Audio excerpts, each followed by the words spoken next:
संरचना में पॉलीपेप्टाइड, इस संरचना में पॉलीपेप्टाइड इकाइयां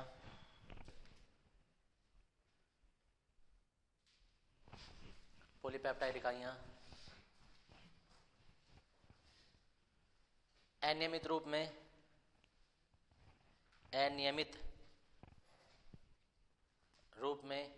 व्यवस्थित होती हैं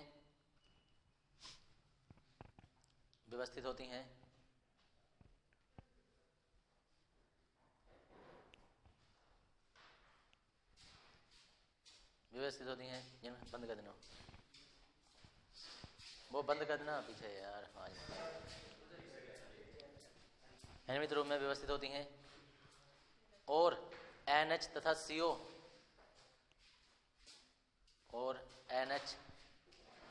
CO के मध्य हाइड्रोजन बंध द्वारा NH तथा CO के मध्य हाइड्रोजन बंध द्वारा जुड़ी होती हैं। हाइड्रोजन बंध द्वारा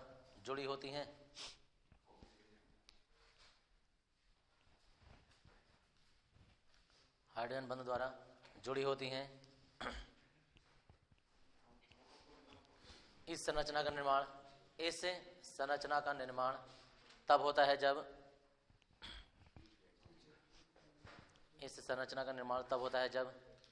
एल्किल समूह का आकार छोटा होता है। जब एल्किल समूह का आकार बड़ा था तो अल्फा हेलिक्स संरचना बनी थी, जब छोटा है तो बीटा फ्लैट शीट संरचना बनेगी।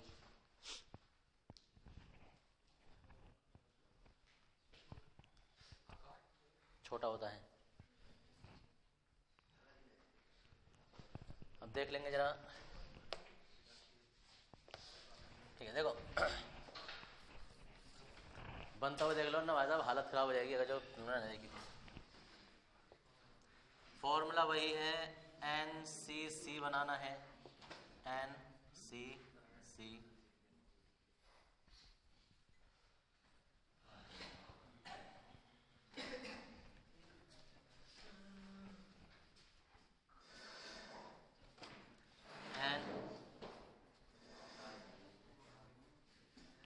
NCC और ये N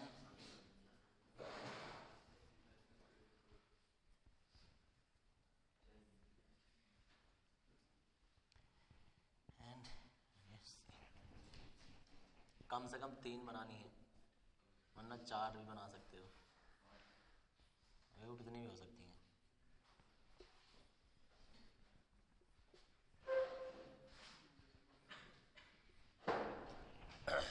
पहले N से H जुड़ेगा, दूसरे से RH जुड़ेगा और तीसरे से O जुड़ेगा। ऐसे ही आपका H इधर आ जाएगा और जी RH इधर आ जाएगा, O इधर आ जाएगा, ऐसे ही H इधर आ जाएगा, इससे RH आ जाएगा और इससे जो है वो CO आ जाएगा, बाकी से H चली जाएगी। ठीक है जी, ये सब बनाने की जरूरत नहीं है, अलग चलेगा। ये हो गया। अब ऐसे इसमें इससे तो H आ जाएगा, इससे RH आ जाएगा और इससे O आ जाएगा, ऐसे ही इससे H आ जाएगा, RH CO H RH और जी यहाँ आ जाएगा O और ऐसे इधर को आ जाएगा H। यहाँ आ जाएगा H RH CO H sorry RH O आ जाएगा, यहाँ H आ जाएगा, RH O और जी यहाँ H आ जाएगा, ऐसे यहाँ H आ जाएगा, ऐसे इधर H। नाइट्रोजन हमेशा 3 बंध से जुड़ा होना चाहिए, कार्बन 4 बंध से होना चाहिए, वो सब मैं चेक कर लूँ। अभी ख़त्म नहीं हुई है कहानी, तो अब शुरू होगी। इसमें जो ये पॉलीपेप्टाइड इकाइयाँ होती हैं ये अनियमित रूप में व्यवस्थित हो गई हैं और परस्पर हाइड्रोजन बंध द्वारा जुड़ी होती हैं। और हाइड्रोजन बंध कहाँ पाया जाता है? NH और CO के मध्य पाया जाता है। तो जहाँ NH और CO एक दूसरे के निकट आते हैं ना, तो वहाँ हाइड्रोजन बंध बना लेते हैं। और ये बनाएगा यहाँ हाइड्रोजन बंध। हाइड्रोजन बंध को डॉट डॉट से दर्शाते हैं। ऐसे इन दोनों के मध्य हाइड्रोजन बंध बन जाएगा, ऐसे इनके मध्य हाइड्रोजन बंध बनेगा, ऐसे इसमें बनेगा हाइड्रोजन बंध, इसमें बनेगा हाइड्रोजन बंध, और ऐसे इसमें बनेगा। और ऐसे ये भी इधर की ओर को बना रहे होंगे और इधर वाले भी आगे को। तो ऐसे ये कितने भी हजारों की संख्या में हो सकते हैं अणु।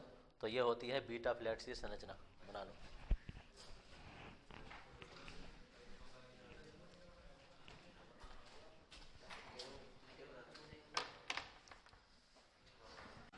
भाई ये प्रोटीन की तृतीयक संरचना है, एक बार देख लो। अभी देख लो, इसमें पहले हिंदी लिखी जाएगी।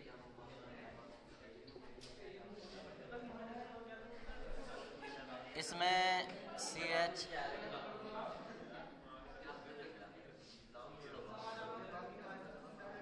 ये CH3 लगे होते हैं। सल्फर सेतु होता है। अरे रुक जाओ भाई,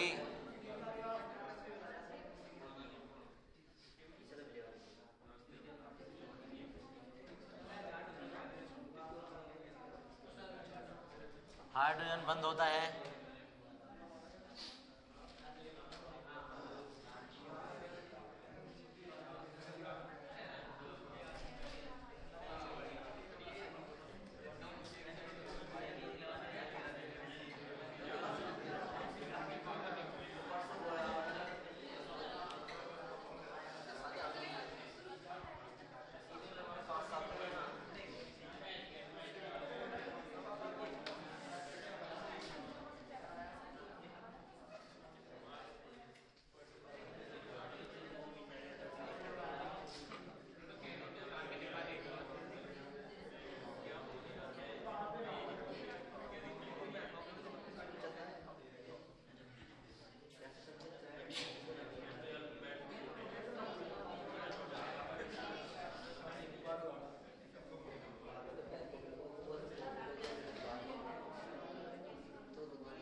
देखो भाई, ये संरचना होती है। ये इसमें कोई भी एल्किल समूह होता है, ये सल्फर सेतु होता है, ये अन्योन्य क्रियाएं होती हैं और ये हाइड्रोजन बंध होता है। और इसमें पॉलीपेप्टाइड इकाइयां रस्सीनुमा आकृति इसकी होती हैं, जो परस्पर इन बंधों द्वारा जुड़ी होती हैं। हाइड्रोजन बंध द्वारा, अन्योन्य क्रिया द्वारा, सल्फर सेतु द्वारा और किसी भी एल्किल समूह द्वारा इसमें उपस्थित होते हैं। ये प्रोटीन की तृतीयक संरचना होती है। पहले इसके बारे में हिंदी लिखेंगे। लिखो जरा, इसमें रस्सीनुमा आकृति होती है पॉलीपेप्टाइड की, जैसे रस्सी लहरें ले रही है। तो लिखेंगे इसमें सल्फर सेतु, सल्फर ब्रिज होता है। ये सल्फर जोड़े रखता है दो पॉलीपेप्टाइड इकाइयों को। इसलिए लाइन ऐसी हवा में नहीं है, इसमें ना एमिनो एसिड है और ऐसे हजारों की संख्या में एमिनो एसिड मिलकर पॉलीपेप्टाइड बना रहे हैं। और एक पॉलीपेप्टाइड ये होता है कि ये होता है आपस में जुड़ी श्रृंखलाएं होती हैं। इसमें लिखेंगे प्रोटीन की तृतीयक संरचना में, प्रोटीन की तृतीयक संरचना में पॉलीपेप्टाइड इकाइयां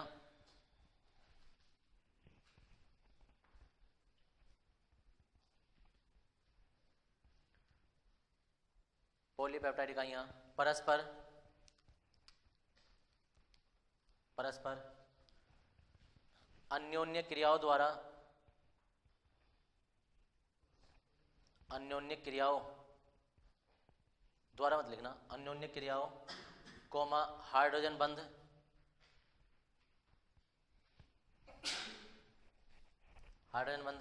तथा सल्फर सेतु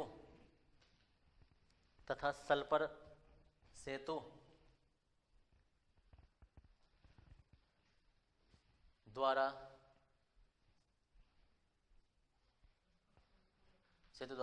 जुड़ी होती हैं।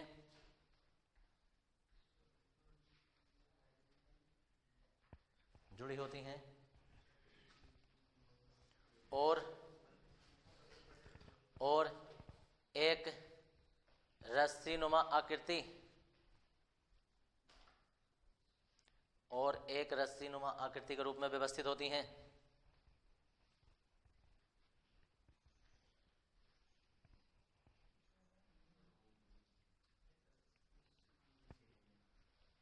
आकृति के रूप में व्यवस्थित होती हैं। बना लो।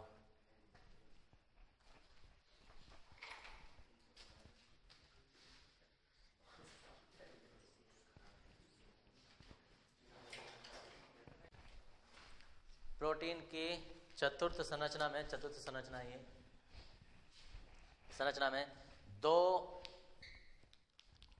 पॉलीपेप्टाइड, दो पॉलीपेप्टाइड इकाइयां परस्पर संयुक्त होकर अनियमित रूप में व्यवस्थित होती हैं। अनियमित रूप में व्यवस्थित होती हैं,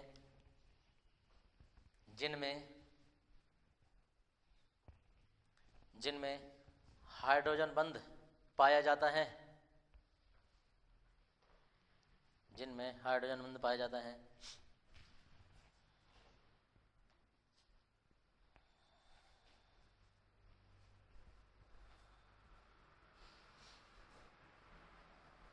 जिनमें हाइड्रोजन बंध पाया जाता है। देखो इधर जरा देखते ही रहना भाई साहब, ना तोते उड़ जाएंगे संरचना को देख कर तुम्हारी।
देखो इधर ये प्रोटीन होता है, ठीक है जी।